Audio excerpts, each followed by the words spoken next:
Hello and welcome to Tavern Chat, the vidcast, podcast, the daily cast of Tankar's Tavern, with the most popular or only bartender in the OSR, Eric Tankar. There we go. I mean, if you're number one and it's 1 out of 1, then I guess you're also the least favorite bartender in the OSR. Go figure that crap out, right? So, I had something else I had planned on talking about. Because, of course, I have no idea what that was right now. Because I saw that Aaron the Pedantic, who interviewed Ben, Mike, and myself at North Texas on Sunday, and I guess he's going to put it up on his YouTube channel probably within the next week or so. I think he did a lot of interviews, so who knows exactly when it's going to go up. So he had a live stream. So I figured I'll pop in for a few minutes and see what his live stream was like. And nearly an hour and a quarter later, the live stream was wrong. I had been fully participating in the live stream, and holy shit. All right. So I got to say, good live stream, interesting topics, and very much like a sandbox like Mike and I would do, where the conversation starts off in a certain area and then goes totally haywire.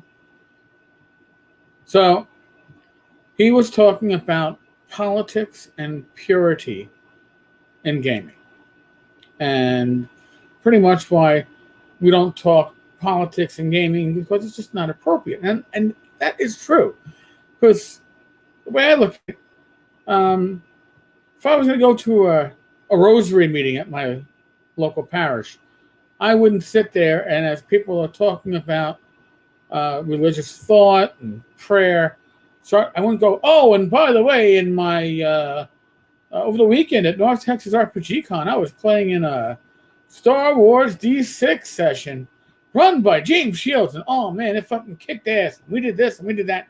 Nobody wants to fucking hear it, right? It's not the appropriate place for that conversation. Now, this is the appropriate place for me to talk about gaming. Now, I'm not very wired into politics. I would assume that those that are very wired into the Democratic Party, the Republican Party, you have these monthly or quarterly meetings in your, political district, whatever it works out to be. And, then you talk political issues. That's a proper venue for political discussions, right? Again, you wouldn't go there and start talking about your swords and wizardry campaign. Not the fucking appropriate place for such, right? So, I don't know why it is that some people feel that, hey, wherever I am, I have to talk politics or I have to talk social issues. They have to be part of my every core of my discussion everywhere. And I should say I don't know. Because these people define themselves by their politics or by the social issues that they support and that they feel are important. And I'm not saying that's wrong. Politics can be very important. And social issues, social justice, for concerns that you are personally involved in, you have a personal connection to, that's huge. All right. I mean, I was a student activist in my 20s, and I went and I protested. And I went to Albany to protest about cuts in student funding and all this other wonderful stuff that was going on in the late 80s.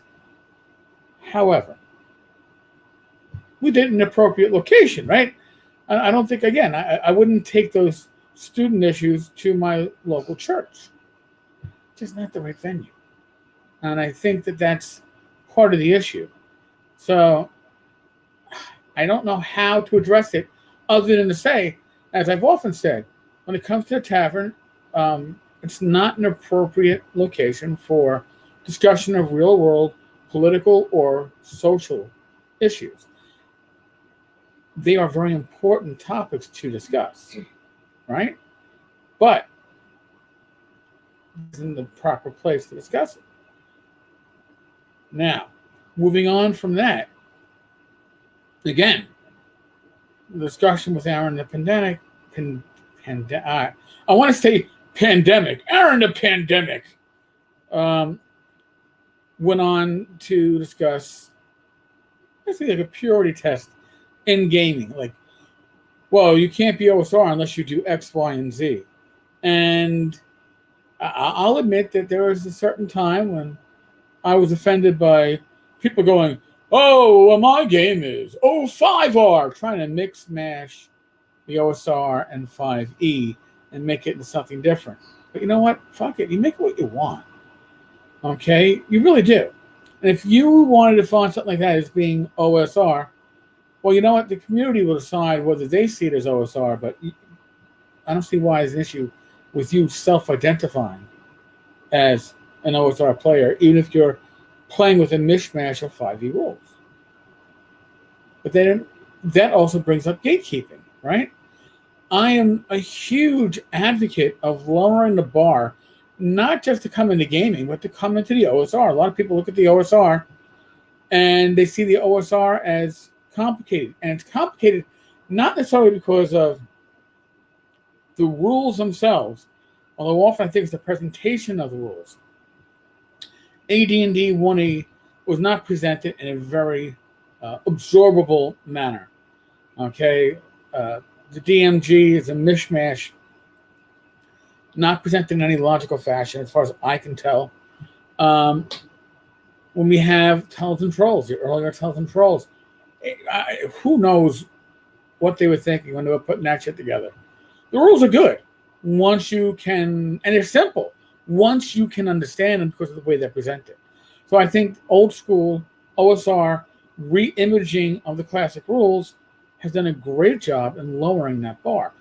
Releases like Swords and Wizardry Light have done a great job in lowering that bar. Faraway Land is a game that does not have an OSR, when you think about OSR, again, like a D20 based or Traveler based or Room Quest based, or doesn't have a system based on any of that. It's a pretty simple system.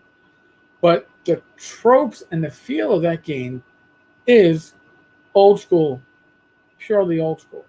And if you don't know it, it's a great game to check out. Faraway Land also has a Swords and Wizardry hack out there. Again, beautiful game system, beautiful setting, beautiful art. But there's a quick start out there. And you can grab the quick start. I don't know, it's about a dozen pages, but they are easy pages. And the initial adventures, I believe they're still available for free, or pay what you want. Just a great thing to look at. And that, to me, is still OSR, even though the system is not an OSR system if you go buy the book. So why do we do gatekeeping? Because some of it's the idea that this is mine and I earned my spot here, right? And for you to join this community, you have to earn your position. You have to show your knowledge, right? Know the password to get in here. You need to know or some other bullshit. You know, you need to know about weapon speed. I couldn't tell you how fucking weapon speed works. Okay? That isn't what defines the old school. Okay? Old school is a frame of mind. Old school role playing is it's literally in your head. It's the way you approach it, and it's the way you run it. And I've heard it said, "Oh, I could run 5e as an old school game." Well, you know what? With a few house rules, you probably could. Now, how would that be for somebody who goes, "Oh, well, that's you're coming from, I don't know, AD&D 1E." They're going to look at it and go, "This is an old school." But you know what? To a regular 5e player, they're going to go, "What the fuck is this?" Because old school, first and foremost, is about rulings over rules. And that's something that it can take a while for people to get comfortable with if they're coming from a system that has locked down those options. And it's like, I don't know, going through like an old text adventure, right? Remember those ones like Zork? You had to parse it correctly to open up the different branches, and if you didn't, you were stuck. Well, for many players, that's kind of like 5e, right? Because they're not used to this open where you can go, "Oh, well, I need to tell you what I want to do and not say what skill or tribute check I need to roll against." No, tell me what you want to do. Yeah, but what skill is that? There's no skill. Tell me what you fucking want to do. But I don't understand what skills and I need on my sheet. There's no skill on your sheet, you dumb fucking jackass. Fucking tell me what you want to do. But I don't know what I want to do without a skill that goes with it. And it's frustrating on both sides. It really, really is. Because sometimes that, 5e gives me hundreds of options. Well, you know what? Old school role playing gives you infinite options, and that can be overwhelming. And to some players coming from new school gaming or current gaming or 5e, it is that infinite options that really becomes no options, right? It becomes, I have this infinite amount of choices, but since I have an infinite amount of choices, I can't make a choice. Tell me what my options are. That's what your 5e players are likely asking you when they play an OSR game. And don't throttle them when they do it. Don't just say, just do it. Just make a fucking decision. No. When I go, all right, you open the door. Well, what do I see? You see a room that's got a burning brazier in the far corner, and there's a bookshelf. All right, well, what do I roll to check out the burning brazier? No, nothing. You don't roll anything. Well, no, what do I roll? Well, here's how it works in old school gaming. You tell me the actions that you want to take, and then between the two of us, we kind of come to a conclusion as to how those actions work out. And if you need to roll something, I'll tell you what the need to roll. I mean, I don't need to look up a skill. No, there's no skills. But then how do you know what I need to roll? Because it's something called trust and DM fiat. And we forget that. We do this instinctually in the OSR and old school gaming. It's not instinctual for many of the players coming from 5e and other newer systems that, again, have a multitude of options, but not the infinity of options that old school gaming comes from. So they're used to making choices, not being told, the world is your oyster, tell me what you want to do. So I think that that's something that we have to address. We have to, as old school gamers, old school DMs and GMs, we have to accept that when there's a new school player at your table, especially at a con, it's the most likely place where you're going to get a new school gamer playing an old school game. And you have to some extent, handhold them. And I know it was a lot of the old school grognards is like, oh, no, I don't handhold and let the dice fall where they fucking may, and there's a TP. No, dude. You want to make the experience of old school gaming, you don't want it to be a shock. You don't want to throw them into the deep end of the pool when they're used to waiting on a kiddie inside. All right? You've got to bring them in gradually. You don't boil the frog by throwing them into boiling water. You heat the water gradually, and the frog doesn't even realize it's being cooked. That's really how you're going to bring in new gamers to the OSR. The only two ways you get new players in the OSR is to bring in brand new gamers, and that's hard, or transition players from 5e or some other, or Pathfinder, who haven't tried old school gaming. You're not going to do that with shock and awe. You're not going to. So yeah, this episode went in a direction I didn't expect it to. Go figures! Folks, tomorrow night, that would be, looking at my watch, Wednesday, June 9th, Eastern, 6 p.m. Central, we will be hosting, we, meaning Bed, Mike, and myself, Talking Crit. And we're giving away drive-through gift certificates.